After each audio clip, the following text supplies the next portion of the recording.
Hey guys, in this video we're going to very briefly explain some of the different components used or referred to in trigonometry and explain as well the purpose of trigonometry in solving equations or in finding unknowns.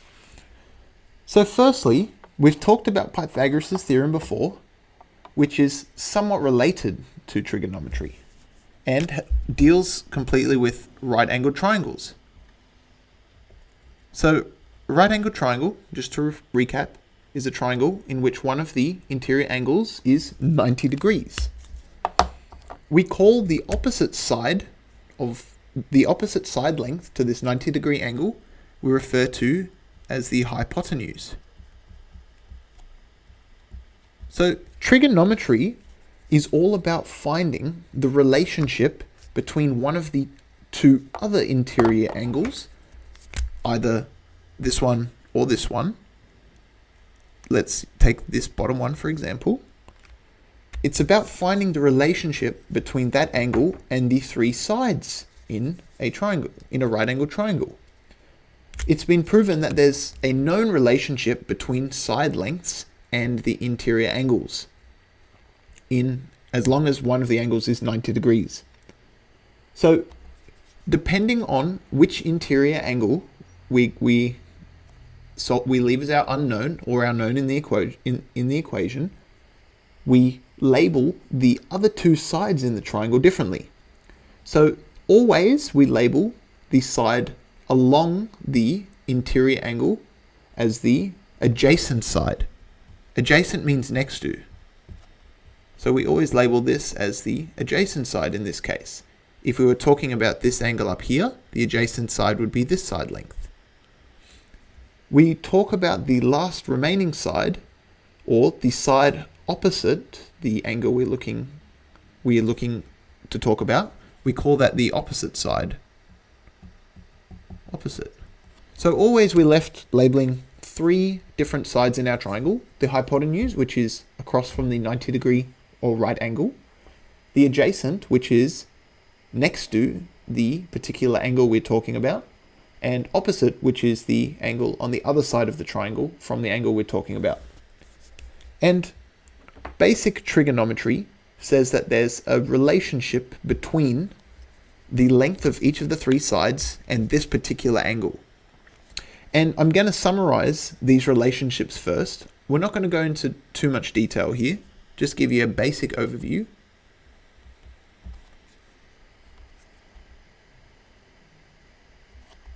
Sine alpha equals opposite over hypotenuse. Cos alpha equals adjacent over hypotenuse. And tan alpha equals opposite over adjacent. So what does all this mean?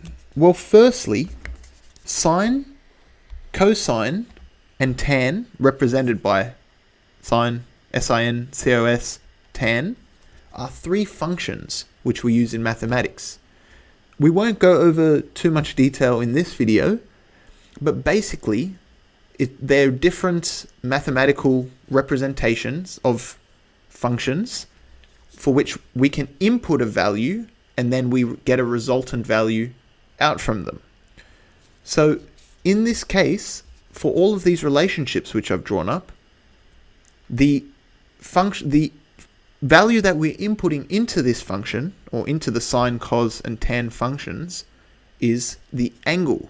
So alpha, which is a Greek letter, alpha, often represented sort of by this symbol, is the angle that we're talking about in each of these cases. So this says if you put this alpha angle into the sine formula, the answer that you get is going to be the exact same as if you took the opposite side length and divided it by the length of the hypotenuse in this triangle. So in this case, if you took the opposite side length and you divided it by the hypotenuse side length in the triangle.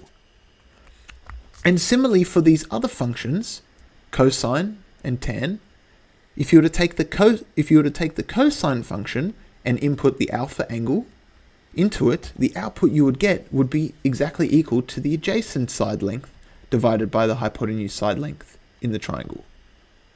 And for tan, you would get a value after putting in the alpha value into the formula. The value output you get would be the exact same as dividing the opposite side length by the adjacent side length. So why is this important?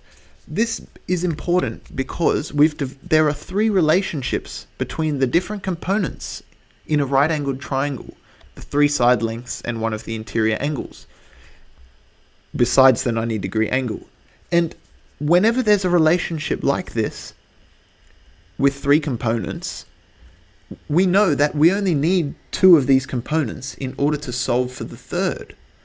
So why is this important? It means that, say for example, we know the angle here, the angle alpha, and we know the opposite side length. It means that we can, using this formula, calculate the hypotenuse of the equation and of the triangle, which gives us a piece of information we didn't know previously.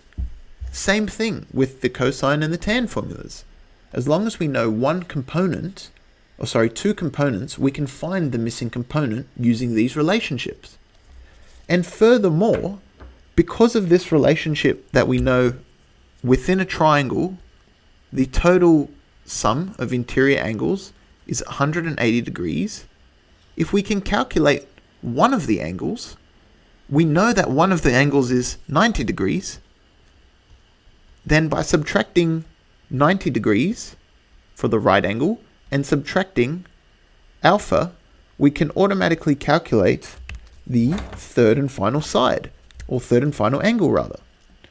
Let's indicate it using beta, another letter of the Greek alphabet, which you'll come across a lot in the future. So basically the whole purpose behind trigonometry is to use these relationships to calculate unknowns within triangles. And when you start looking at geometry, a lot of different shapes can be broken down into triangles. So this is extremely helpful for solving a number of different problems, being used in many different applications throughout mathematics and geometry, and extending further into other industries as well. So that was a bit of a brief overview. Hopefully it explained the purpose behind trigonometry. Much later on, we'll see a huge number of different trigonometry topics addressed, including at a basic level how to use all of these formulas with examples, and we'll go from there. But thank you for watching. Let me know if you have any questions, and have a good one.